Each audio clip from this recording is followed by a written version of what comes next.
Welcome to Birth as We Know It, a podcast that is dedicated to recognizing the many different ways that birth unfolds. I am your host, Kiona Nessenbaum. I have experienced birth as a doula, a student midwife, a birth assistant, and as a mother of 3 amazing children of my own. After attending over 140 births, I've realized that each birth experience is truly unique. So make sure you subscribe and join me as we are guided through many different birth experiences through the lens of the storyteller.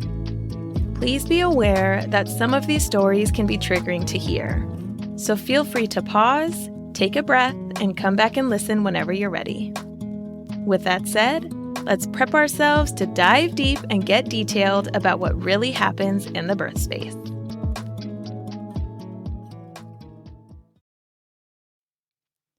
As a reminder, this podcast is intended for educational purposes only and has no intention of giving or replacing any medical advice. All advice that is given on the podcast is from the personal experiences of the storytellers. All medical or health-related questions should be directed to your licensed provider. Hello, everybody, and welcome back to the Birth as We Know It podcast. Today, I am super excited to be talking to 2 awesome individuals. I will give a shout out to Scott here and say that he's the one that made the connection. And I am talking with Tessa and Jeff Sanders today. Tessa is the assistant director of the doctoral programs at Lipscomb University. And Jeff is the host of the 5AM Miracle podcast, which is a podcast dedicated to dominating your day before breakfast. So welcome, Jeff and Tessa. Thanks for coming on today. Thanks for having us. Yeah. So I'm super excited to get into the nitty gritty of this. I got a little sneak peek of what your stories sound like because you did it on your podcast, Jeff. Let's dive into it by starting off with the conception process. How was that for you guys? I think, Tessa, you should probably begin with you on this one.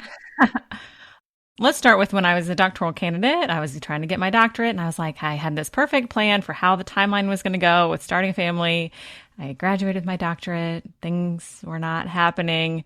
And so eventually we did some testing and found out that I had what they call anti-sperm antibodies. So we were not going to get pregnant the natural way, or the likelihood was very low. So we sort of right then shifted to the IVF path and started learning all about IVF. Both of our girls are test tube babies, if you will. Awesome. Yeah, that's interesting because that's honestly the first time I've ever heard the term anti-sperm antibodies. I think it's pretty rare. It took them a while to find them. It was our first time hearing that term, too. So it was new to us. Yeah. So when you found that out, what were your emotions behind it? Like, were you sad? Were you like, okay, let's just take the next step? Like, what were your thoughts? I mean, in a way, I think with anybody who's having medical issues, if you want to call it that, it's nice to sort of have a diagnosis. So you can say like, and now, like, you know, there are other fertility treatments that don't work if you have this certain type of antibody. So we sort of knew like, okay, we're not going to try these other things. IVF has a high success rate with anti-sperm antibodies. So we're going to go that path. So it was, in a way, it was nice to know that like, we don't need to try these other things that a typical family might try before deciding to do IVF, because IVF is pretty expensive and sort of invasive and all this stuff. So it was nice to sort of know that like that is going to be our path forward if we want to do it, you know, sort of ourselves. And I think also at that time, we wound up like discovering, okay, we tried to get pregnant. It's not working. Here's the reason for it.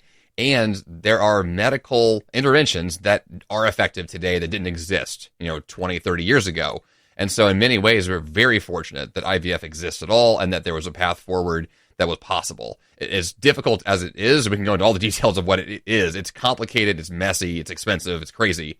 But it's possible, and it has worked twice for us and could, in theory, work again, although we don't have that option anymore because we donated our eggs. But that's a whole different story, too. But it works, and it worked for us.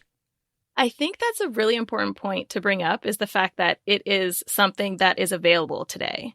It's something that people can reach out for and accessible. There are even some insurances that will cover IVF, depending on how you ended up there. So that is very important and so interesting. So I guess my question is, what is it that they did to determine that that was the diagnosis? Was it a blood draw?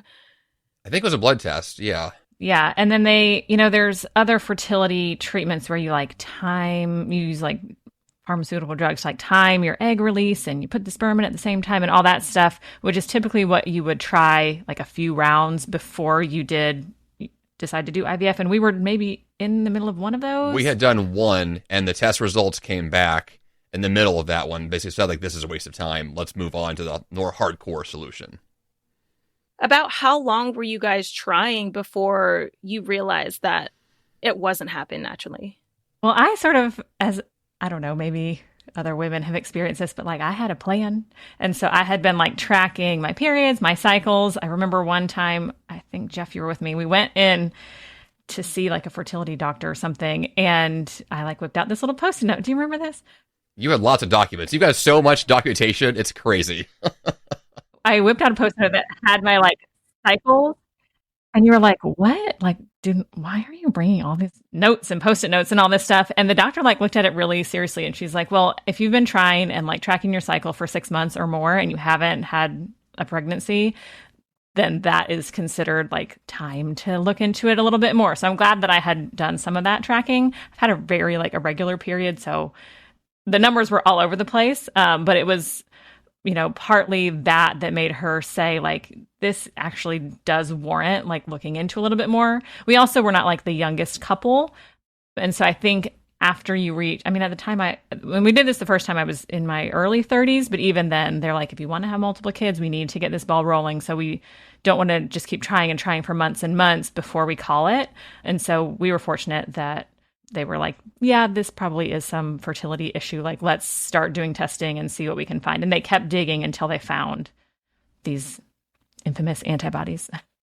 Wow. Yeah, that sounds like a journey for sure. And I definitely have a lot of listeners that are planners and would consider themselves type A to get things done and get it done properly and on time. So I appreciate that. Like, I can respect all of the effort that you put into the tracking for that. I give you kudos. Well, and that was just the beginning, too, because once IVF started, there's a whole slew of data and timing and tests and more interventions. And it's the process. That was just the beginning. And things got crazier after that. Actually, I'd love to hear a little bit more about that. What was your timeline from diagnosis of anti-sperm antibodies to embryo pregnancy implantation? I think we decided pretty quickly after we got the diagnosis that we were going to do IVF. Mm-hmm. And then, of course, it's all based on your cycle. So you have to be in the doctor's office day one of your cycle for them to like take blood and like track all your levels. And then right away you sort of start all sorts of like hormone injections and all sorts of stuff, patches and all sorts of hormonal stuff. And then they track you. They take your blood every, like, I don't know, seems like every time you go in, maybe once a month for the first little while. But it started pretty quickly after we were sort of diagnosed, because that's really sort of the only path forward with anti-sperm antibodies other than like adoption or something like surrogacy. Wow. All of the details that go into that is phenomenal. So I'm happy that you guys made it to the other side, which means pregnancy and all of those things. So what was going through your mind the moment you guys realized that IVF stuck for you and you were pregnant? Well, it's interesting that from that perspective, because most people discover they're pregnant like all of a sudden, like, hey, here's the, we got the positive test we know today, and yesterday we didn't know. But because of IVF, the whole thing is built up with a very specific process. So we knew implantation day exactly when that took place. We knew the timing for when we should find out. And you have to, the way the process works is they actually implant the embryo manually by a doctor, and then they wait to see if it sticks in the uterus. Does it stay? And then once they confirm that it's actually, connected in there, that's officially, you're pregnant now.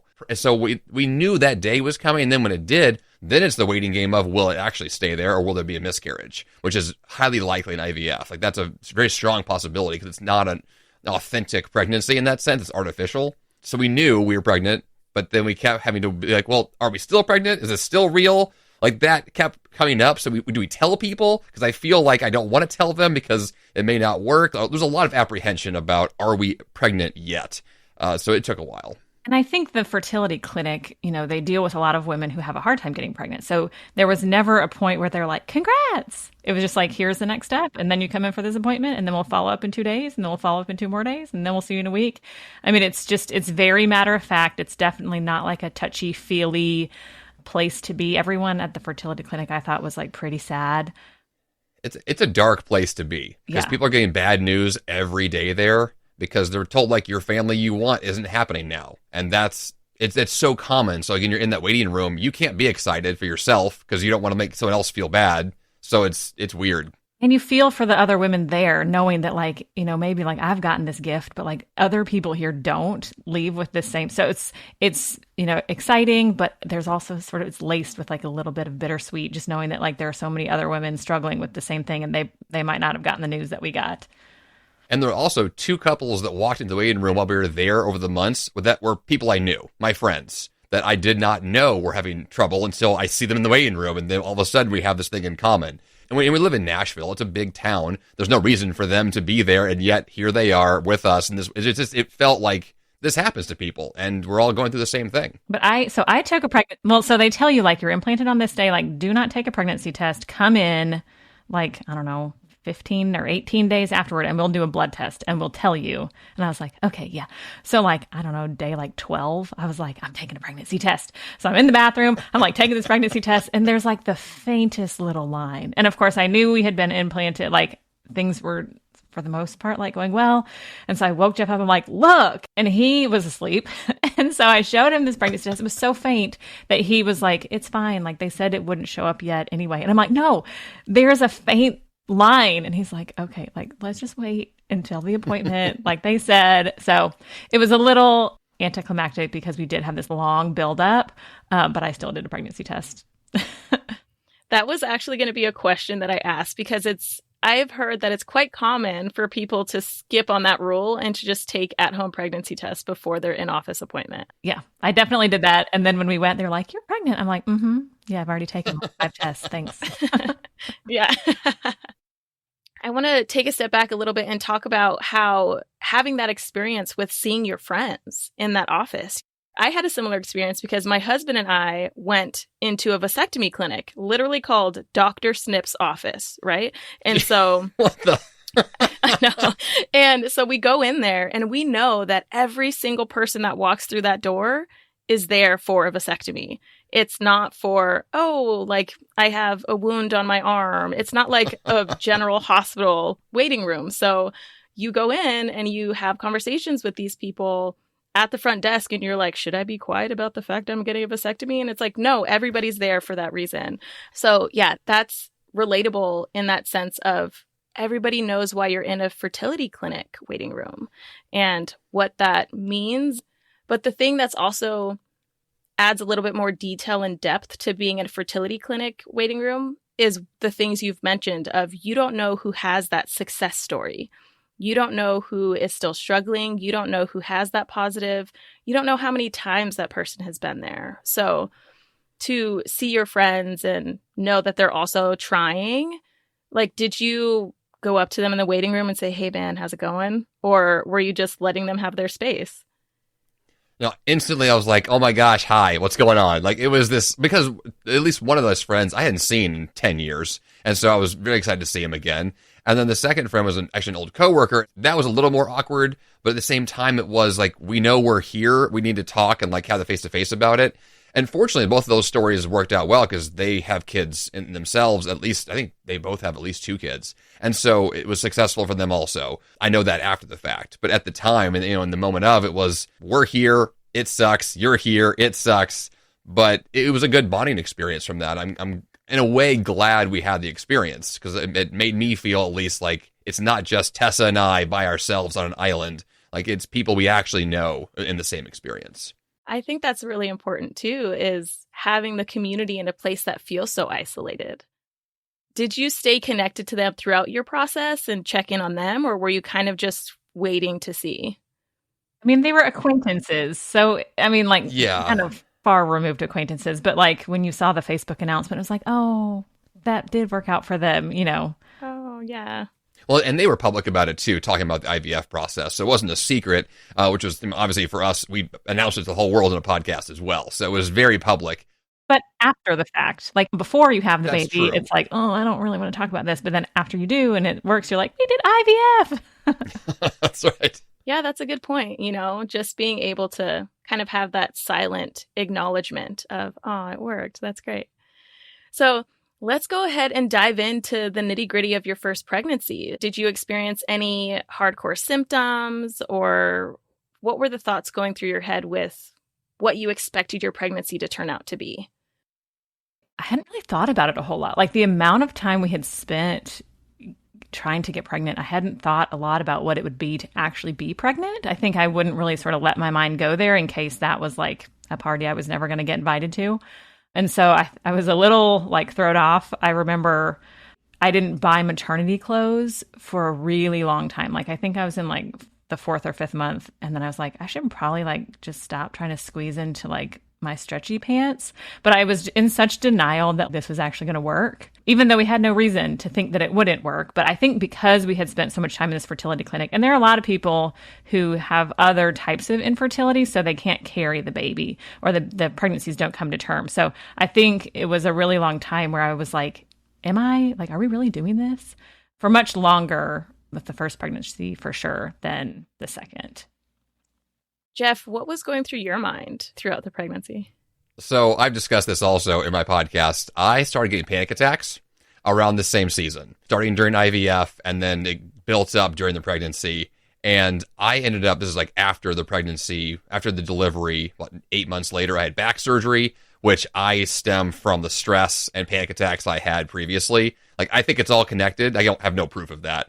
But long story short for me was that I had a lot on my mind with it. I mean, I wasn't physically pregnant, but I was like emotionally, financially, personally invested in so much of this. I mean, one of our very first appointments for IVF, I almost passed out in the office, and the nurse had to like calm me down. Like, Tessa was fine, and I was the one like losing it.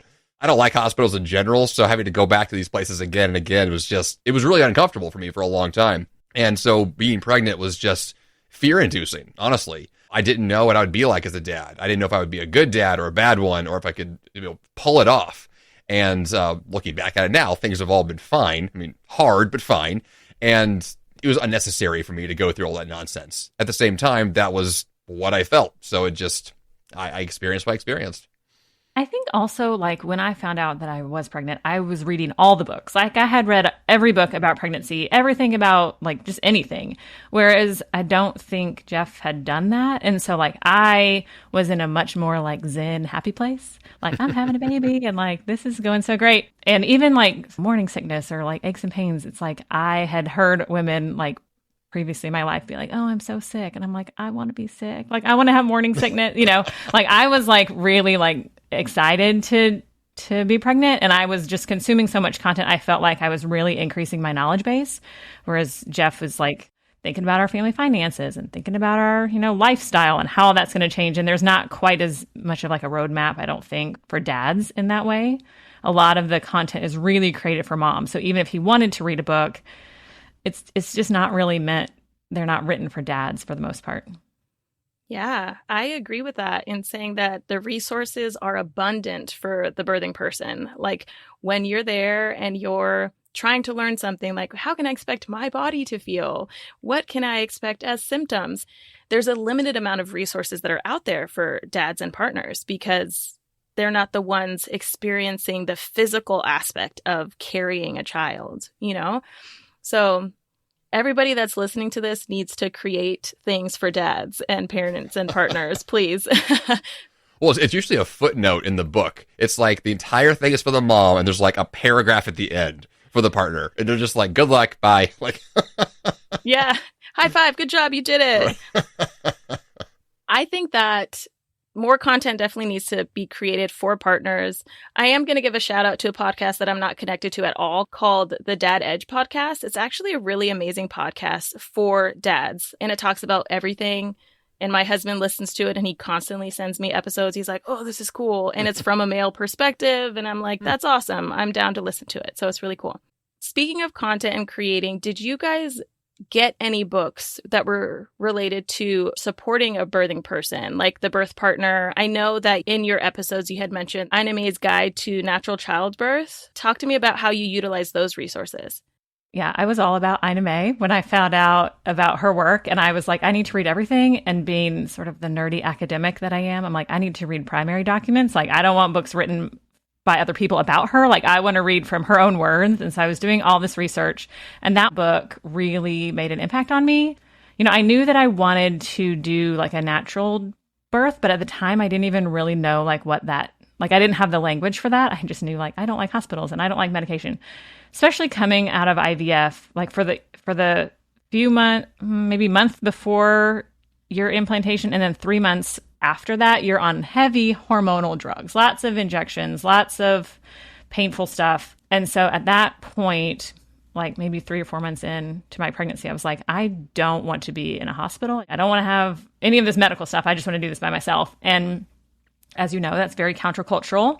And Ina May's books really showed me that like many women have had natural childbirths, and like that really changed, I think, my paradigm for like what it meant to like give birth. And it was around that time also that we decided to switch our healthcare provider, if you will. I don't know if you want to get into that now or later, but I think that book was like very meaningful to me. Do you want to tell any of this, Jeff? You want me to keep going? Well, I mean, the IVF process to get the implantation requires all these estrogen shots that are daily, that are just kind of, they're painful to go through. I was the one giving them to Tessa every day for months, and it's a brutal process. And so, months into this, like she was burned out on all of that experience. And like I was tired of going to the doctor all the time with her. Like the whole process was just like, we're tired of being at hospitals, and we want to like take control of this and like have our own vision of a pregnancy and a birth. And so that's when we really leaned into, like, is there a company out there that has less of a hospital experience? And we found this company in Nashville that, as far as we know, it's a good place. It's attached to a hospital, but it's designed for natural births. And so you have access to, a more natural experience. But if you need a hospital, there's one literally across the street. And so that's where we started. And that didn't work. We were like, instantly like, this is still too medical, like still not our vibe, like we're missing something.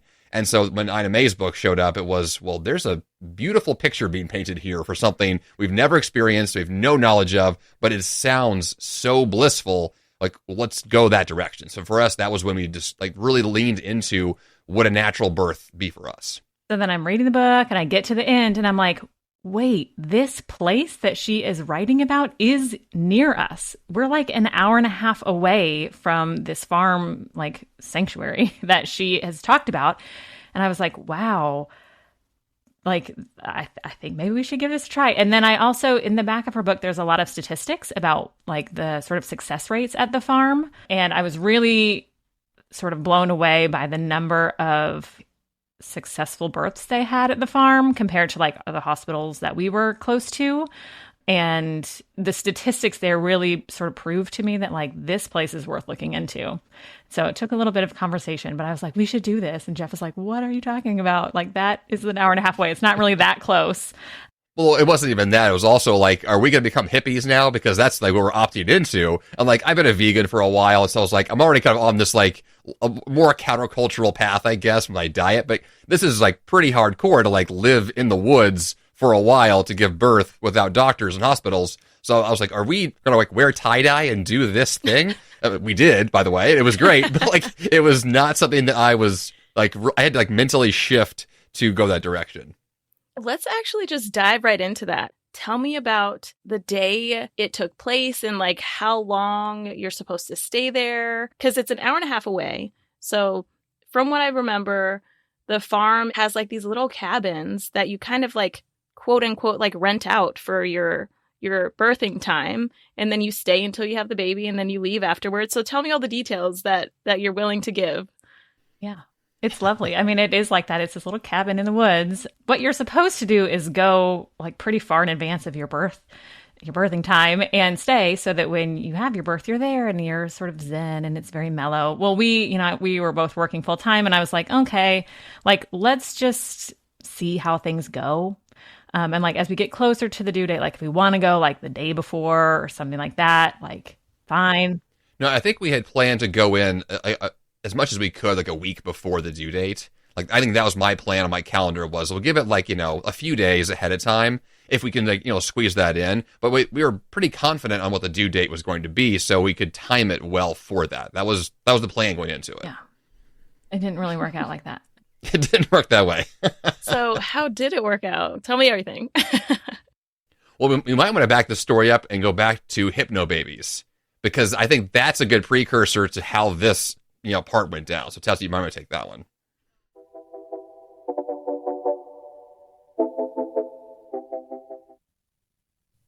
Have you ever avoided eating your favorite snack in front of your kids because you didn't want to have to share it? Now imagine the moment when your kids are occupied and you're in the kitchen alone. So you just go for it, knowing that you have to finish it because you never know when that moment's going to come again. That is how I feel when I listen to the What Was That Like podcast. All of the stories are so good. Like when Karen gave birth in a Subaru, or when Danny found a baby in the subway. And I can't even imagine what it would be like to survive getting stabbed 27 times like Jane. It's these kinds of stories that are being told directly from the person who experienced them that make this podcast binge-worthy. Some of the stories even include the raw 911 call audio from the day the unreal situation took place. I personally subscribed so fast because there's even stories about animal attacks, surviving mass shootings, and more. What Was That Like can be found in all podcast apps, including Spotify, or at whatwasthatlike.com.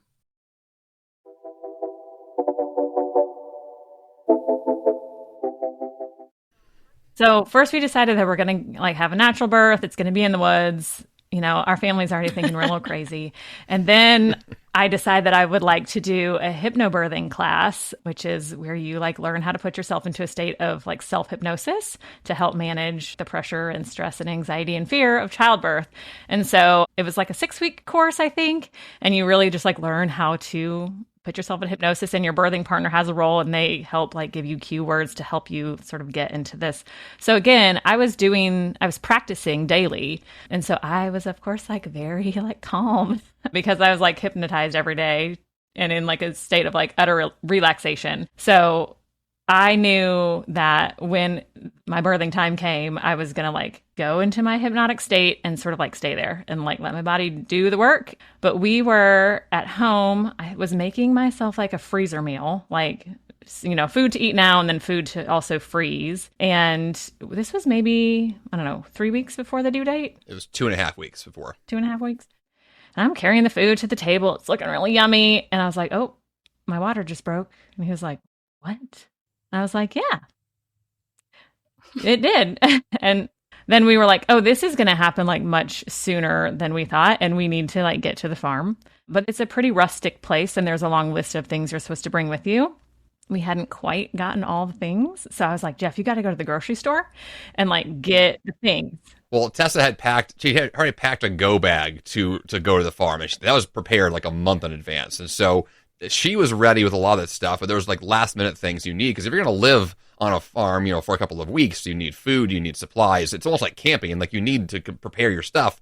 And we hadn't packed hardly any of that stuff that we really needed, the essentials we have, but not the rest. And so I had to scramble, go to the grocery store, buy all this stuff. I'm running through the store, panicking about finding these things, yelling at employees, I need this stuff, bring it to me. And then we, came back home, and she was in the process of laboring at this point, and well, we have to drive an hour and a half now that she's actively about to deliver a baby. Can we get there? I don't know. So my panic was just top notch. I was freaking out, and I had to drive. It was late. It was probably 10 p.m. when we left, so it's pitch black outside, dark, in the middle of summer, and we had to drive in the middle of the woods. And I'm no help because I'm well, she has headphones on, doing her breathing, and she's just chilling out in the passenger seat. And I'm trying not to hit deer and other cars on the road as I'm flying through. And yeah, that part was pretty crazy. But then we get to the cabin, an hour and a half later, and Tessa goes into the bathroom, and within 20 minutes, we had a baby. So we just made it. So I feel like you skipped so many juicy details right there. I did. There's a lot. It all happened so fast. Yes, it all happened so fast. So one question I have is, how long were you doing the hypnobirthing training prior to the big day? So the course, they only start like, I don't know, at the beginning of every month or something like that. So we had done one. So I had done the full course and then was on sort of like what they call a maintenance plan. So like you're still practicing, but like you basically have all the skills. I knew all the stuff. I was just sort of like practicing it. I wasn't expecting to go into labor so early, but the class formally was over and I was just sort of like keeping that skill like at the ready. Okay, so you had 6+ weeks of practice for this moment. Okay, so you're hypnobirthing in the car. Jeff is panicking and freaking out. And then you get to the farm. She goes to the bathroom. Jeff, what are you doing when she's in the bathroom? So I was unpacking all of our stuff, preparing. Well, you had talked to the midwife too. Well, I'd called the midwife on the way there and told her we were coming. She was like, that's fine. She lives on the farm. She's like, just come to the cabin and let me know in a few hours, how things are going. She's expecting Tessa will be in labor for 7-8 hours, maybe more. So she's very chill. Try to get some sleep. Yeah, she wanted us to sleep overnight in the cabin. And our midwife, by the way, has been living on the farm for 50 years. She's delivered over 1,000 babies. She is the most chill human being you've ever met. And so she was like, okay, fine. Just hang out in the cabin. We'll see in a bit. I'm like, okay. My voice is just like really high strung. Like, okay, fine. Great. So I unpack all of our stuff. And I'm in the middle of unpacking when Tessa starts screaming at me, or not screaming, but she yells my name from the bathroom. And I come in and I see her over the toilet with a head popped out of her. And I'm like, that shouldn't be there, or maybe it should. Here comes the baby. Here comes. So in that moment, what is going through your head? Okay, first, we have to do this individually. Tessa, what is going through your head when you are at the farm, not worried about what's going on because you're in hypno mode and you go to the bathroom and you realize that you're about to have your baby? Yeah, Jeff had come in and said, like, how far apart are your contractions? And I was like, and, I was in this, I don't know how much you know about the hypnosis thing, but I was like in it. And so I wasn't really wanting people to like talk to me a whole lot or touch me or anything. So he was like, you need to time your contractions. And I was like, I'll think about that. But I couldn't really tell like when they were starting and when they were stopping. Like it just kind of felt like a big long thing. And then I was like, wait, I feel like the feeling of like the head coming. And I was like, surely that's not correct because this whole labor thing is supposed to be really long and challenging and painful. And I should be screaming and sweating and crying. And I wasn't. I mean, I was really like the hypnobabies thing was just really working for me. And so I was actually pretty surprised when Maisie came out because I was like, oh, was that all? Like I had prepped to like be there for a lot longer. And I was just like, I mean, you can see the shock on my face in some of those like very first pictures. I was like, wow, that baby just came out of here. Like I'm feeling, I mean, of course, I'm sure there were like, it wasn't the best feeling in the world, but I was definitely like, I still had energy and I just was very kind of surprised that it all went so quickly. Yeah. And then Jeff, what about you? Like once you heard your name get screamed and you saw Maisie's head between Tessa's legs. So I had just been on the phone with the midwife and I was basically, telling her like contractions are a few minutes apart, maybe, and guessing on Tessa's answers, which were kind of vague.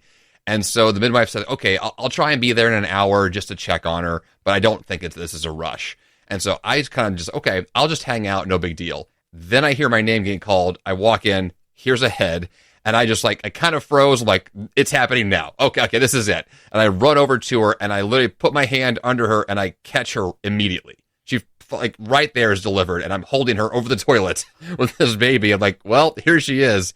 And then in this moment, Tessa, for whatever reason, whips out her phone and takes a selfie over her shoulder of me holding the baby. Like in this moment, she's just delivered her first baby and has the brain cells to say, I want a picture. I had my phone right there because I was listening to these hypnosis tracks. Yeah. And so I was like, oh, I want to get this picture of him catching her. Oh my gosh. Okay. And so we're standing like that. Yeah. And then the midwife comes in with her little bag. And she's like, no, we stood there for a while. The thing is that like she's still attached with the cord. And so I'm like holding her under, and then like, well, we have to somehow like not drop her, but like Tessa's got to sit down somehow. So we had like wiggle Maisie under Tessa's legs to get her to sit, and then get a towel. But at this point, we're still like, and then at this point, I call the midwife. I'm like, okay, she's here. So you're late. Please come now. Like, we need someone. Yeah. So I'm just trying to think of what's going through your head, Jeff, because this did not sound like it was planned for you to catch her. And so you're dealing with this slimy, slippery baby over all of this bathroom stuff while trying to deal with whatever is happening, still flowing out of Tessa, probably. So what's going through your head? Like, when did you have that grounding moment, I should say, of like, holy crap, I have my daughter in my hands? I think the weird part was that I knew, because number one, she was very slippery. It was very hard to hold her. And I was actually going to lean over the edge of the sink counter. And so I didn't have my balance very well. And so this whole time I'm like, I'm in this really precarious position holding this baby. I do not want to drop. And Tessa's in a fragile state, I assume. Like I knew in that moment, like this is a really important moment. I don't want to mess this up, and somehow, calm things down, allow Tessa to hold her, and we can then regroup. So it hit me really immediately. Like this is real, and it's really bizarre because I thought I would do the fatherly thing of cutting the cord at the end, which I did, but I did not realize how involved I would be with the birth itself. Yeah. Oh man. So what happened immediately postpartum when the midwife came in? Like, what was her energy like? It doesn't sound like she was in a panic state. No, she was so chill. She came in with her little bag and she was like, "Oh, I need different supplies." And so she went out and like got, I don't know, the postpartum supplies, and she moved me to the bed. She did an assessment, and I think she delivered the placenta and then realized I was still bleeding a bit, and so she gave me a shot of something. Pitocin. Yes, in the leg. But of course I was like on this high, so I like barely noticed that. And she was just very, very calm, and like this, we do this all the time. Like, this is old hat, wrapped the baby up and gave her to me, and it was lovely. She was such a calming, like, vibe.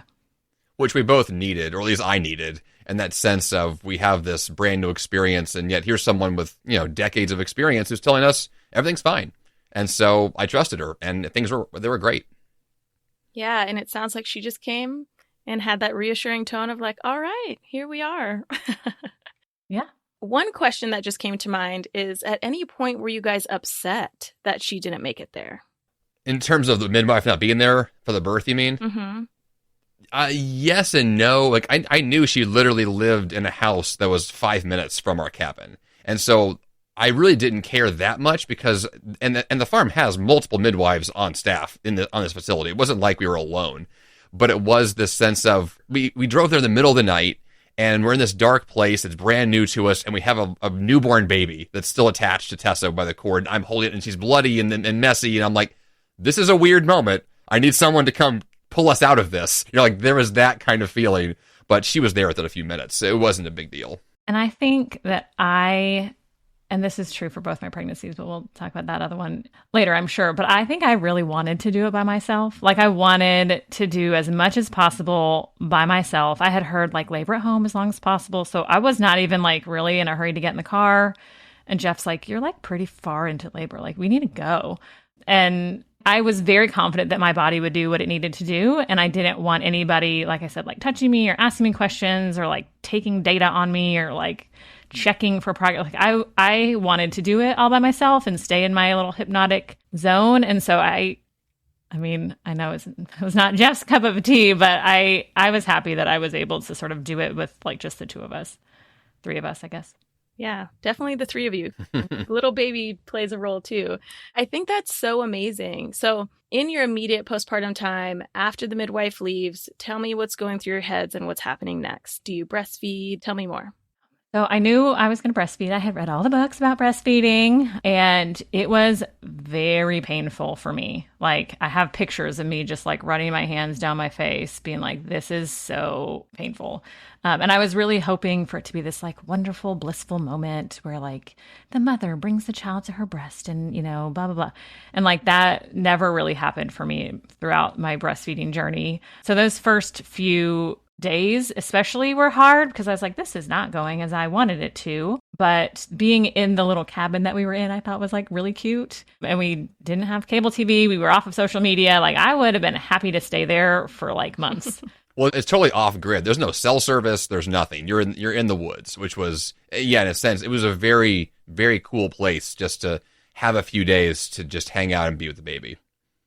And our parents did come and sort of rotated in and out. So they didn't stay for like with us or for a super long time, but we got to see family and were connected that way. But it was, it was just sleep and try to breastfeed. And I was a little like, this isn't going how I wanted it to go. And the midwife was like, it's hard for people sometimes. Like, this is pretty typical. Did the midwife offer you any resources or guidance or lactation support in order to make it a little bit less painful for you? She did. She tried. I started pumping when I was there because I felt this need to like, I don't know, like my baby's not like latching and getting like, I need to start pumping this milk. And she was like, you don't need to do that. Your milk hasn't even come in yet. The pump is like not making you happy. Just lay off of that for a little while. And I don't think I really heeded her advice as much as I would have in hindsight, but she knows a lot about lactation as well. So she did a little bit of sort of training on that. And she's like, this is actually like not going as poorly as you think it is. But she's like, the latch just like doesn't seem quite right. And I think she's the one who assessed Maisie for tongue and lip ties the first time and was like, you should maybe have someone check into that, which we followed up with once we got back on the grid. And so with being off the grid without cell service and everything, did your midwife talk to you during the prenatal time about what it would look like in case of an emergency? Did they talk about that at all? Yeah, there's a hospital probably 25 minutes away from the farm, which we drove by on the way to the farm, and I was considering stopping there. We passed by 2 hospitals, actually, and both times I was like, do I turn? Do I go to the farm? Like, that was a lot of concern on my end. But yeah, they have a hospital nearby that they use. I think the data said it was like less than 2% of the births in the farm utilize the hospital at all. And so we didn't expect to have to use them. And we didn't. And it was, I think I felt comfortable knowing that the people at the farm are experienced. And then, worst case scenario, we've got a 25-minute drive. So we're good. Which is not that different from where we are. We live in a suburb here in Nashville. So the nearest hospital to us is probably like, 20 minutes? Oh, it's the same. It's probably half an hour to get to a hospital from our house now. That part, I think, also made us feel like, well, it's about the same. Yeah. Mm-hmm. Just that extra reassurance, that you were making a good decision. Yeah. Yeah. So how was the postpartum time for the first few months when it came to your emotions and fluctuating and getting back to home life, back on the grid? I was a real mess with my first pregnancy. I did not sleep much and the breastfeeding wasn't going well. We went to see like a few different people to get different support and then just going to lots of appointments. At some point I was like, look, I'm just not going to do this anymore. And just sort of went with the semi-painful breastfeeding for the rest of it. I think I really kind of overprogrammed myself those first couple months. And I had been like dreaming of having a baby. And so I wanted to do all these things, it's like, I wanted to like make cute photos and like take her on stroller, like all this stuff that I had been wanting to do. I sort of went through my bucket list in those first like 3 or 4 months, which I think in hindsight, like it overstressed me. I should have just like stayed in bed more, as my midwife told me to do. Yeah. And I think, that brings up the emotions of how hard you were trying in the first place to have a baby. And then you're like, she's here. Let's do all the things before time runs out, So I understand that for sure. At what point did you both decide that it was time to try for another? That took a while, I think in large part because we wanted to be very ready for another one. I think because those first few months after the birth were hard, and learning how to deal with daycare and feeding a baby and diapers, and like there was the whole like being new parents is a lot to take in for one kid. And so to bring in a second, we want to make sure like number one is like systematized and we've got a plan and we're good. So you feel comfortable, doubling the challenge if that's what we're going to end up doing. And so it took, 2.5 years for us to pull the trigger on that because we really wanted to be sure we were ready. Yeah, there was a direct timeline between when we finished potty training. Like our first one, it's like, oh, she can feed herself, she can clothe herself, she can toilet herself. I'm like, what are we going to do with our time now? And I was like, hey, you want to have another baby? Which is also a big choice, too, because we had to repeat a decent chunk of the IVF process to do it.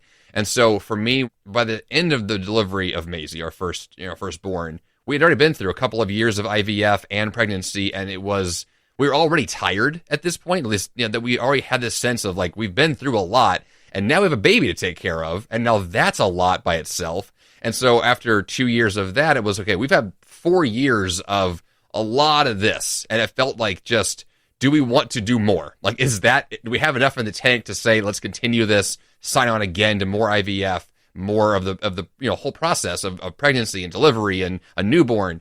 It's a lot to say yes to if you've been through a lot already. Yeah, absolutely. Because that was actually going to be a question of mine of like, what was similar in the process from the first time of going through the IVF for conception and the second? Like, did you have to do everything over again, basically? Or did you kind of get to meet in the middle and then move forward? So there's a part of the IVF where they're getting your body to like make eggs, and then they harvest all these eggs. So that's like a big piece. And we actually did that twice with the first time. And so with the second one, we can sort of pick up at that point where they just like defrost the egg and implant it. So there wasn't as much sort of lead up to the IVF the second time. So I was 35 at the time. Mm-hmm. And we were using frozen eggs from when I was 32. So it's sort of the same batch that we had gotten the first time. We didn't have to do quite as much of it. And we already knew, what it was. I knew how the process was going to go. We knew the clinic. It's very like, you just followed this path and it should work. And since we had success the first time, it was, I think, a lot easier. I also knew that I wanted to do natural birth. Like I had my own ideas of like, what's going to be similar. And so that was helpful. I think that's a good point is being through it one time gives you a really good roadmap to what you can expect it to look like the second, at least a little bit, right? There's, of course, regardless if it's IVF or natural conception, nothing is ever exactly the same. The pregnancy is different, the birth is different, and everything like that. So tell me about the details of your second pregnancy and how it differed from your first. I think as any second-time mom would tell you, like having a toddler while you're pregnant is different. You don't get to rest as much. You're much more on the go. But I embraced it a lot more early on. I also shared a lot more of my journey with our like family members. We've got cousins and things that are like sisters to me. And I think I brought them on board a lot earlier with the second one. I wore maternity, like I was physically comfortable a lot earlier. And all that fear and like uncertainty wasn't as present. It was still there, but it wasn't as present. I went to a lot more of the appointments by myself. I sort of was like, yeah, I know how this goes and it's going to work out this time too. Mm-hmm. And then one of the biggest differences just time-wise was that COVID was happening the second time, right? Yes. Mm-hmm. How did that impact how things were going on? Yeah, that was part of the decision making was, are we going to bring a baby into this world? This world is very different now than it was the first time around. And it was complicated in the sense that we had to figure out, like, are the hospitals allowing patients in? Can you have both parents come in at once, or is just one allowed? And there was, some of that was a little bit goofy to navigate, but technically everything was still available. We could still go through the whole process. And like she was saying before, there was less of us, involvement because we had 8, I think, embryos that had gone through the full cycle. So we collected, I think it was 16 or 17 eggs originally. And then, not all of those survive the process of genetic testing. And you're trying to find the most fertilized, healthy embryos to work with. And then from that, we could just implant the ones we wanted. And so the second time around, we just were pulling from that batch and making that process easier. And so COVID wasn't really an issue because we were able to just shorten that time span, bring in the embryo, get it implanted, start the process. And most of that's done at home. All the testing is done in the office, but all the injections, all the drugs you're taking are generally at home. And so it's just a matter of getting through the pregnancy yourself, on your own. How did going through this pregnancy and everything during COVID determine where you decided to birth? And did you consider doing the farm again or not? And why? COVID didn't really impact us a whole lot in the pregnancy part leading up to it. We were like, should we go to the farm or should I just have a midwife and do it at home? Those are sort of my only two options, especially with COVID. I knew I didn't want to be in a hospital setting or even a medical setting if I could help it. Well, they didn't allow both parents in at the time anyway. So if we were going to have a hospital birth, it would just be Tessa. I wasn't even allowed to go. And so we already knew, we want to avoid the hospital at all costs because of these restrictions. And I was like, do you want to go back to the farm? And he was like, Yeah, I rejected the farm the second time, not because I don't love the farm, but because I knew how quick she delivered. And I was like, there's no way I'm going to drive an hour and a half and then have her deliver a baby in my car on the way there. That's not in my plan. We've had enough surprises. I want to avoid that if I can. And having a 3-year-old here, it was like, well, if it's in the middle of the night or something, we have more options for taking care of Maisie if we stay here. So we decided to do that and get a midwife and plan for home birth. Awesome. So during this pregnancy, did you decide to revamp your hypnobirthing or did you kind of just remember what you were doing your previous pregnancy? Yeah, so I knew I wanted to do hypnobirthing again, and I just sort of pulled out the materials and walked myself through the process. A big piece of it is you really have to practice. If I wanted to put myself into hypnotic trance right now, I can do it a little bit, but not as in depth as you really want to be when your birthing time comes. And so I, maybe for 5 or 6 weeks up to the due date, I was practicing and doing this at home. And that also just helps the end of the pregnancy be a lot more relaxed. So I kind of pulled it back out and just did a home study kind of. But it is a skill that since I have done it successfully before, I was able to get back into it pretty easily. But I wanted to make sure that the moment I say I need my body to relax, I will be able to do that. And so I was definitely practicing leading up to this one.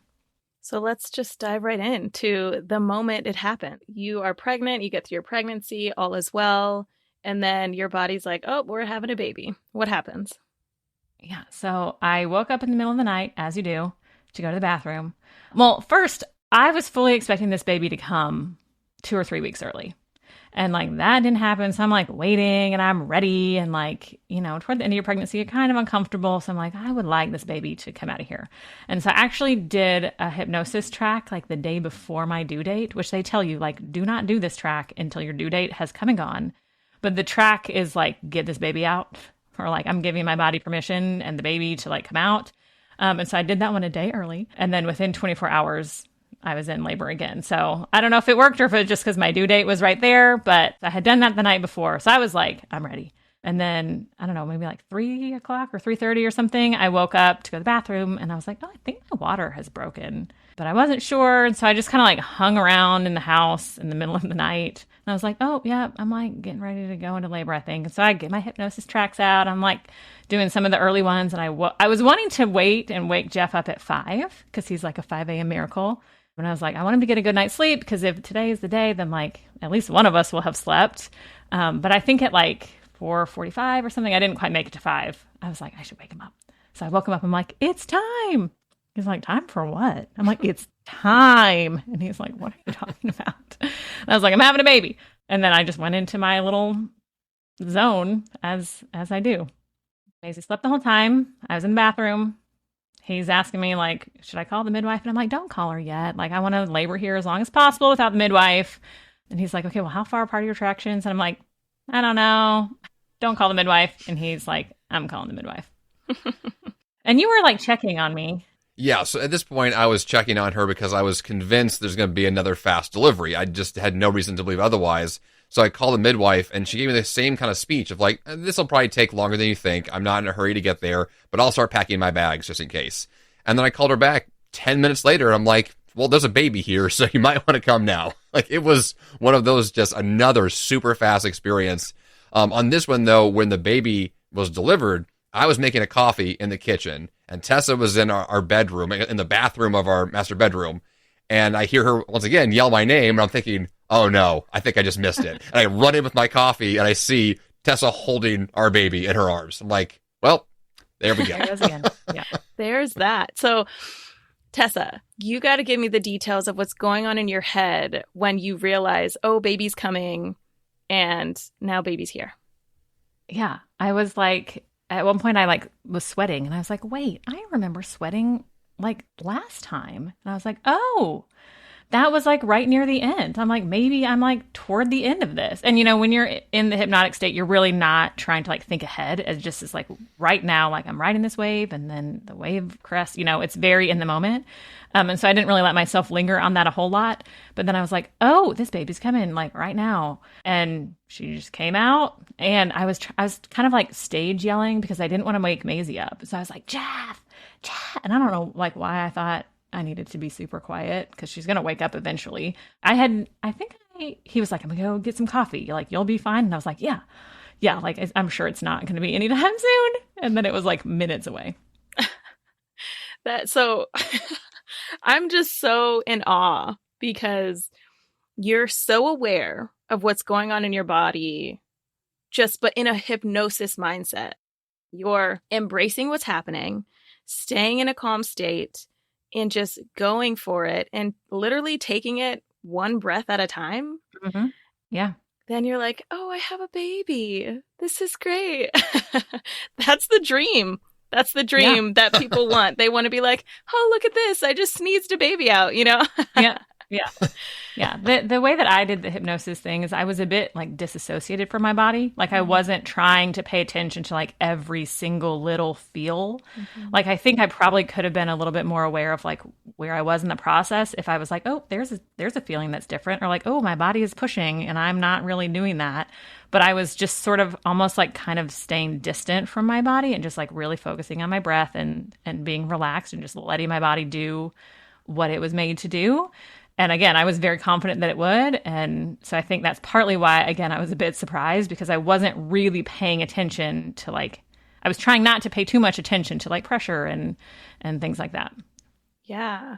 And so thinking about the time that you said you woke up around 3:30ish and it was just before 5 o'clock when Jeff went downstairs to make his coffee. So this is a precipitous birth. This birth is fast. Yeah. It took 2 hours, tops. From the time that she woke up to go pee to the time the baby came was 2 hours. That's fast. Yeah. How did your body feel afterwards? Like after you were out of hypnosis? Because your body went through a lot of changes in a very short amount of time. So how was that for you? I felt good. I mean, in that like 3:30 to 5, I like put on some makeup and I was like, okay, like we're going to take some pictures later today. And I felt really good. I remember Jeff's cousin saying, you know, if you ever have birth again and you're bleeding, like you should lay down or sit down at least instead of just standing there. And I was like, okay, we should lay down. Like Diana said, we should lay down. So I did move to the bed and Jeff wrapped me up and kept me warm. And when the midwife came in, you know, she sort of looked around and was like, oh yeah, you look great. Everything's going well. This baby had a much bigger head than my first one. So I felt it wasn't like a lot of pain, but more just like, I don't know what's going on down there. But I was, again, very happy that it was so short and happy that I had been in my house and that I had kind of done it by myself. Kind of makes sense that the head's a little bit bigger because they were baking for 2.5 more weeks than that first one. Yeah. So they had a little bit more time to get a little bit of girth on them. So, yeah. And you have 2 daughters. It's Maisie and Rosie. Mm-hmm. Yes. So how awesome that you get to tell your kids, I caught you. Like, I caught you. Okay, Jeff, you're like, Maisie, I caught you. You were flying out. And then Tessa, you're just like, Rosie, I just brought you up to my chest. You know, like, that's so cool to be able to turn to your kids and say. And I really want to be able to tell them, too, that, like, you don't have to have a baby in a hospital. Having a baby is not necessarily an emergency. For some people, it might be. But if you have, like, a typical sort of normally progressing pregnancy, there's no reason that you have to have it in a hospital. So if, you know, I'm a big advocate of like, have it wherever you feel most comfortable. And neither Jeff or I feel really comfortable in a hospital setting. So we chose somewhere else. And so I think that is also like a message I want to be able to tell our girls that like, you can do what you want with this. You don't have to necessarily follow like the typical medical path. I think that's a really important message to pass down because, I'm the same way. I'm personally not like anti-hospital or whatever. I'm like, you birth where you're most comfortable. You birth where you feel safest, like to each their own, because everybody has their own things that guides them in a specific direction. And so for you to have the experience to tell your kiddos and to have podcast recordings of your thoughts and being able to share those with your kids to say, yeah, this is what was going through our mind, but look, you turned out fine. I didn't drop you, Yeah. So I think that's really important to mention and keep at the forefront of providing agency for all decisions in their life, right? To be able to trust their gut when they're making decisions. Yeah. And I also like the idea that, I think there's this real notion in the birthing world that somebody else, a man or a doctor, has to tell the birthing mother when to push. But my body just pushed the babies out. I didn't say I'm going to push when I count to 3. I didn't have someone screaming at me to push. I didn't have someone timing. Even the idea that someone else would tell me when to do that is so cringy to me. It's just, even now I'm like, oh, I'm so happy that I did not have somebody saying push like you see in TV. I wanted to do it without an external person telling me how to do it. And, I think because I had worked so hard on this hypnosis thing and we had picked an environment that worked well for us and we had sort of had this vision and thought through some of the details, I was able to do that. And I know that just because you have a good plan doesn't mean it always works out that way. But I think, again, to kind of highlight this idea that our bodies were made for this. And many times, not every time, but many times, this can be a very natural and calm process that doesn't require someone else there to sort of push you through it, for lack of a better word. Absolutely. I agree with you there because there's a lot of fear mongering and just fear behind birth in general because it has become so medicalized. And even when people go into the hospital and try to have an unmedicated vaginal birth, say they don't get an epidural, they're still very much coached through the purple pushing, which is the hold your breath for 10 seconds while you're bearing down. And it's because I feel like in most hospital settings, when people are in that state of, oh, you're fully dilated, it's time to go. It's but what is your body telling you? What is your body telling you in that process? Is it saying it's time to go? Yeah, cool, let's do it. Is it saying, I don't know? Then listen, if you can. But it is hard to listen to your body when interventions have been put into place. So purple pushing, I feel, is very, very common, if not always done with epidural births because you're numb. You can't feel it. So when they say push, push, push, push like you're pooping or laugh or whatever to get your body to do the thing, a lot of providers tend to forget that there is sensation in people that decide to go unmedicated. And they're just used to checking the box of let's do this way. I really had this feeling that my body was just pushing for me.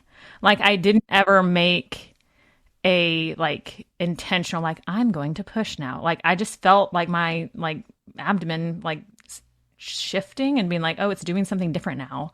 It's just you don't really get to pick when the baby moves in your body, when the baby drops a little bit, you don't have control over that. And I feel my body 100% just did it on its own without me having to say do it now. My body just did it. Yeah. The fetal ejection reflex is real. It definitely happens. It's just a reflex vomiting, you can't control it. It just happens. So let's talk about your immediate postpartum with Rosie. What was that like? Because you guys were home alone. Your midwife came. Did your midwife deliver your placenta this time? Did you decide to breastfeed? And how was the breastfeeding relationship with Rosie compared to Maisie? So when the midwife came, she was checking everything. She delivered the placenta and found that I was still bleeding. So she gave me, I think, some Pitocin. It didn't really help. And so I was like, am I going to have to go to the hospital? And she was like, yeah, probably. So she took me to the hospital. And so I was separated from Rosie for 2 days. Does that sound right? Mm-hmm. Of course, I kind of lost track of time. And so I was really worried that that was going to impact my breastfeeding journey. But when I came home, my milk was still just starting to come in. And we just sort of picked right back up where I think we probably would have been with breastfeeding anyway. It was a little bit smoother. I think I was also just more prepared for what it was. going to be like. We did have her checked for like tongue ties or lip ties or something. And they said, well, maybe she has a little bit. And I was like, I don't want to do it this time. Like, I'll just sort of grin and bear it. Like, I don't think the tongue tie, lip tie thing really helped that much anyway. And the process for getting the tongue tie was kind of annoying. You know, you have to wake them up every 3 hours and stretch their scarred muscles or whatever. And I was like, I don't want to do that this time around. So I just kind of skipped over that part. And then I also was much more intentional this second time around about sleeping. Like, I knew I didn't want to get in this deep hole of sleep deprivation that I had been in before. So I was much more willing to say, I'm going to sleep during the day. I'm not going to get up and like put on cute clothes and like take my baby to the mall. I'm going to sleep until, you know, I get enough like sleep for the day. And if that means that I'm not really getting up fully until 2 or 3, then that's just how it's going to be. So I think this second pregnancy went better in part because I was so much more intentional about I need to sleep, and I'll of course get her up and feed her as needed, but then I'm going to go right back to sleep, and whoever is here, Jeff or our parents or whoever, can take care of her until I am rested a little bit more. And I think that made all the difference. That makes a lot of sense, because realizing that the sleep deprivation of your really extravagant to-do list of what you wanted to do with Maisie the first time around, it does really hinder and impact even your breastfeeding. Like, it impacts like your production and then the stress levels that are just in your body in general. So tell me a little bit more about how you guys navigated postpartum with 2 kiddos, and who was primary for Maisie. Did you guys have a village that showed up for support? What was that like? Yes, to all of that, basically. I was taking care of Maisie most of the time because Tessa was taking care of the infants who breastfeed and do most of the primary care. But we have our family who lives in Missouri. It's an 8-hour drive from Nashville, and they would come and stay with us for weeks at a time. And so our house was filled. It was like a little hotel here, with people always sleeping here, always here. Schedules made no sense. You know, I work from home. And so, you know, running my own business, and I had the weirdest work hours I've ever had, you know, working in the middle of the night if I had to, sleeping whenever I could as well. Like, that was the key thing. Someone was always asleep in the house. Someone was always resting. And so it was a very quiet place most of the time, and just trying to keep everybody chill. And it was a very different experience, but one that I think, I mean, by comparison to our first one, way smoother. There was a lot more support, a lot more experience, a lot more, like, we know what we're doing now. And even though there's a second kid here, like, she was much more independent, and it was a much easier process that time around. I do think the first time around, I think I was a bit more like stingy. I'm like, I want to hold this baby, and I'm just going to hold her all the time. And you can look at her and take her picture, but I'm really just going to hold her all the time. And with the second one, you know, I think the grandparents had a lot more involvement, you know, going to doctor's appointments and staying with them and helping with medical stuff, and you know, doing a lot more like diaper changing and clothes changing and helping with breastfeeding. I mean, that was a much more of like a family affair. And I like that, knowing that like they were more, and I wasn't intentionally trying to push them out the first time around. I was just like so excited to have this baby. And I think the second time it was like, I'm also really excited to like hug my 3-year-old while you hold the baby. And so I feel like second time around, I realized like I'm going to be able to like stare at her little face as much as I want in the middle of the night, all the time. There's enough to sort of go around. Yeah, that sounds awesome. And I really do truly believe that this is a perfect example of how it takes a village to raise a family, because everybody came together for you guys. And that is so awesome. Not something everybody has the privilege of being able to experience. So that's super great. And I love the analogy of your home being a hotel and someone's always sleeping. Like, that sounds like the perfect dynamic for postpartum. Yes, but I mean, the idea of a village did not hit me until our second baby. And then it was this realization of, it's not just, you know, Tessa and I on an island taking care of our first baby. It was, we need everyone who's willing to show up to, like, you know, give their, you know, make us food, help us sleep, or get the diapers changed. And I was not just like willing to take it. It was this obviousness that that's what this is. Is that this is a community effort, and that bringing a baby into the world it should be a group effort. And everybody loves their part that they play. And when it works that well, it is a really cool experience. And I think they knew that. I mean, we didn't say we want you to come more, we want you to be more involved. Jeff's parents specifically knew, like, we're coming and we're going to be helping you. And like, whether you want it or not, we're coming. And it was very, very helpful. That's awesome. So before I do let you guys go with this interview, I want to ask what the transition was back into real life. And Tessa, are you also an early riser? Do you also wake up at 5 a.m.? Like, I need to know these things. I like to sleep late and go to bed early. So I just sleep as much as I can. I think with 2 girls, we all have to wake up early, and our house is small enough that everyone is awake or awakened at 6:30, no matter what. But there was like a moment where I was like, should I be a stay-at-home mom? And after our first one, I was like, I do not want to be a stay-at-home mom. So I was very happy to go back to work. I actually went back to work after Rosie like a couple weeks early. I started kind of like part-time, partly because of just the calendar of the semester and being in academia, like semester is starting, it's not going to wait for your maternity leave to be over.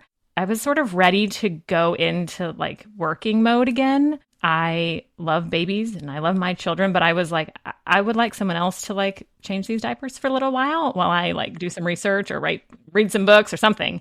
So I was ready for that. We do, as we mentioned in our podcast, we've had a lot of problems with childcare here in Nashville. So we also had my aunt stayed with Rosie when I went back to work because we couldn't find a good childcare option. But I think, there are a lot of women who decide to stay home with their kids, but I was one of those who was like, I'm ready to go back and like kind of indulge in like the intellectual challenges of work. Well, I was the same way too, because I had the same question of would I want to be a stay-at-home dad? Would I take on that role? And I think it was very obvious, at least for Tessa and I both these last few years, of we have like time with being parents with our kids, which is great, and time when we do our more like intellectual work with our jobs. And we value both of those things. And I like to have both times, both of that, built into my day. And to only do one, it doesn't work. Like I have to have like multiple things to draw from. And so to be home all day with my kids was never going to be a thing that I would really thrive with. It was more, they need their autonomy. And they have friends and they have opportunities there that I'm not going to provide here. Plus, I like, me time more than I realized now that I have kids. It's like that separation matters. Time by yourself is valuable. So, yeah, I can relate to both of you actually with that because I am a stay-at-home mom right now. But man, would I love to have that intellectual just like things pulling me in, which is why I created this podcast in general, is because it gives you a schedule. It gives you something to do. And I was like, I need a deadline of some kind. Like I have to do something.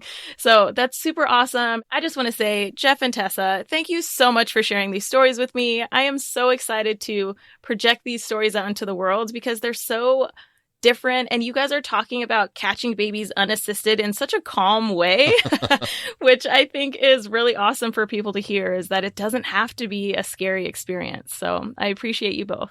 Before I let you go officially, I have 3 final closing questions for each of you. If there was one piece of advice that you would give to pregnant people to prepare for labor, birth, and postpartum, Tessa, I'd love for you to tell me that piece of advice from a pregnant person standpoint. And Jeff, I would love for you to tell me a piece of advice from a partner standpoint.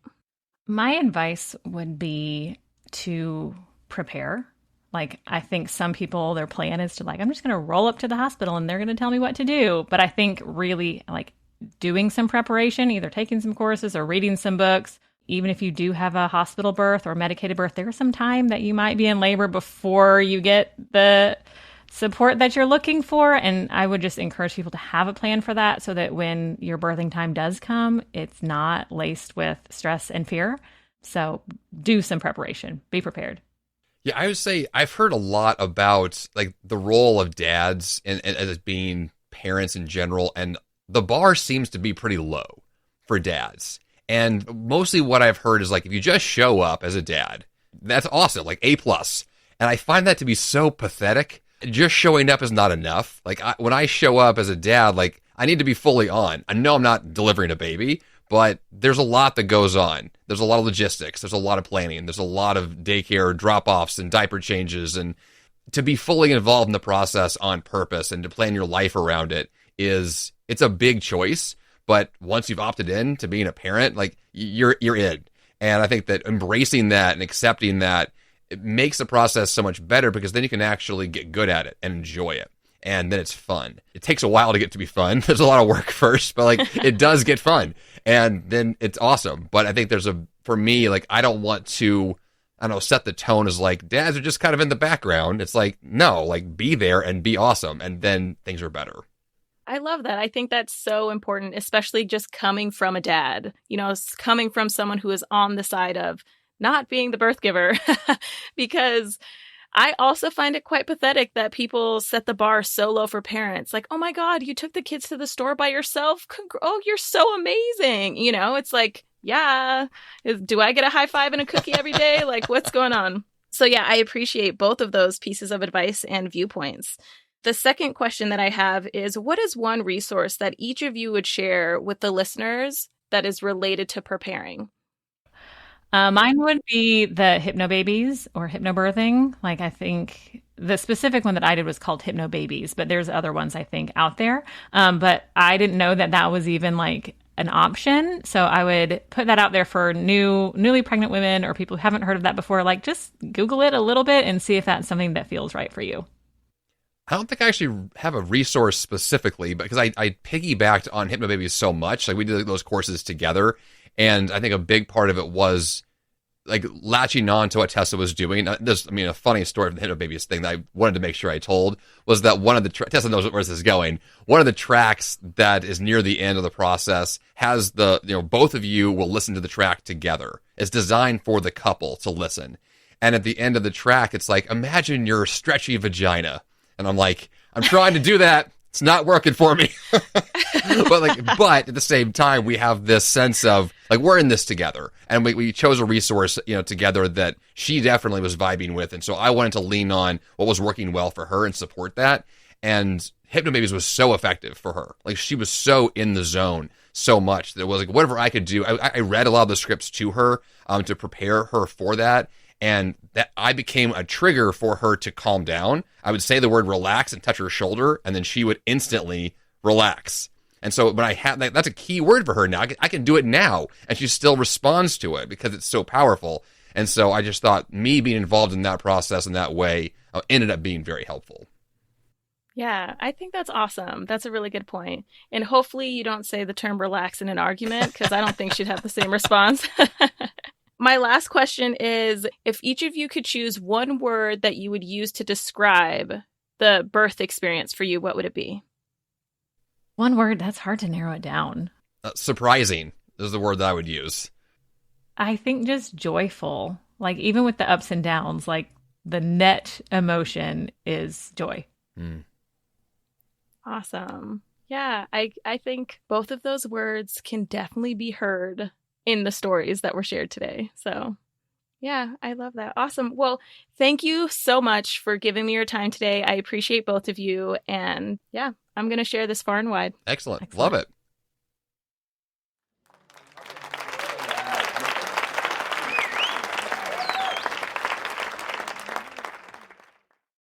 If you are still listening to this episode, you know that I had an absolutely amazing time interviewing Tessa and Jeff. They brought so much experience to this episode with having 2 unassisted births unexpectedly. And this was all done through hypnobirthing practice, which I think is such an amazing practice to consider because it really helps you hone in on how you could possibly cope throughout your birth experience. Tessa and Jeff, I want to thank you so much again. And I also want to give Jeff another shout out for his podcast, The 5AM Miracle. If you are struggling to find motivation in order to accomplish all of the things you have on your to-do list, you should absolutely check out the 5AM Miracle because he focuses on dominating your day before breakfast. And it's such an amazing resource for those that need that extra oomph of motivation.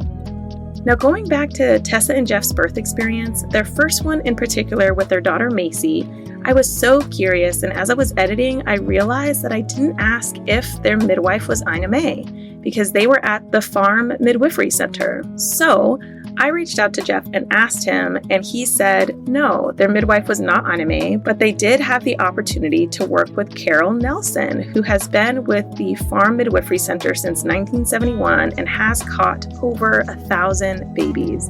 And if you remember, Jeff mentions that when they were at the farm and he had just caught his daughter, Tessa actually took a picture of him. If you want to see that picture, you're going to have to join the private Facebook group for the Baki community. In order to do that, go to birthasweknowitpodcast.com/community and request to join, because this image is not one that you are going to want to miss. The fact that he's actually leaning over the bathroom counter while doing this is truly amazing. And if you want to support the production of this podcast, you can do so by going to birthasweknowitpodcast.com/support. And I want to give a shout out to all of my patrons so far. It is because of you that I was able to purchase a new set of headphones for the production of this podcast. The ones that I originally had were on the cheaper end, and they hurt my ears as I would sit at my computer for hours editing these episodes. But it is because of you that I was able to purchase a higher quality set of headphones to where I'm no longer experiencing that pain. As for the next episode, I had the opportunity to interview Melissa Larina, who talks about the birth of her 3 sons. She has 2 birth experiences, and yes, you heard that right, 2 birth experiences, which means she had a set of twins. Both of her birth experiences were vaginal, and her vaginal twin birth experience was actually precipitous. So that means it happened really fast, so you're going to want to tune into the details on that. I am super thankful that you listened this far. I truly appreciate you, and I look forward to talking to you again soon. All right, bye for now.